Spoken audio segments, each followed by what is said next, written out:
Hey, and welcome to day 35, walking through the Gospel of Mark together. Today we're in chapter 10, verse 46 through 52.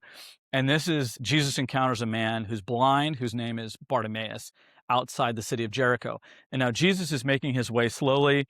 He's walking probably with a ton of disciples and other people, pilgrims, heading toward Jerusalem to get there in time for Passover. And so as he's making his way down their way, as you go to the east of Jerusalem, you pass the city of Jericho. And he sees this man, and he says to him in verse 47, it says, when Bartimaeus heard that Jesus of Nazareth was nearby, he began to shout, Jesus, son of David, have mercy on me. So Bartimaeus was blind, and he was a beggar in Jericho, and he uses this term, son of David. Now, this is an important term. This is a messianic term. This is saying, Jesus, I believe you're the Messiah. I believe you are the coming king of Israel, that you were going to take on the throne of your father David. This is a big deal because a lot of people wouldn't have known this at this time. They wouldn't have believed it at this time. And Jesus was actively telling people, don't tell people who I am.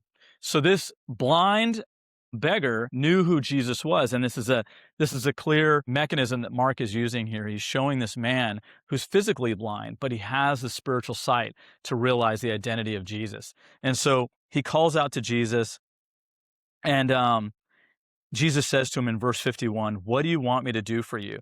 And Jesus must have known this man is blind. He's going to want healing for his eyesight. But the implication here is that the secondary question is not just what do you want me to do for you? What do you believe I'm capable of doing for you? What do you want to ask for? What do you have faith to ask for? And he says, my rabbi, the blind man said, I want to see. And Jesus said to him, go, for your faith has healed you. He was testing his faith.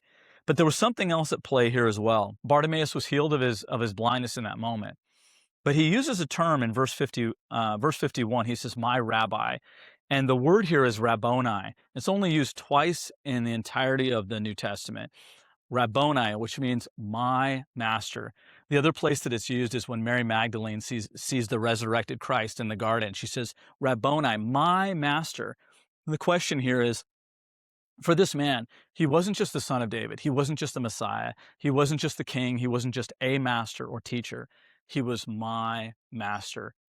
Today, I just want to ask you, like as you go to Jesus for healing, for encouragement, for strength, or for whatever it is, for teaching, is he just a master? Is he just a prophet? Is he just the Messiah? Or is he your master? Could you say, Rabboni, my master, you are in charge of my life? So something to think about. God bless you. We'll see you tomorrow.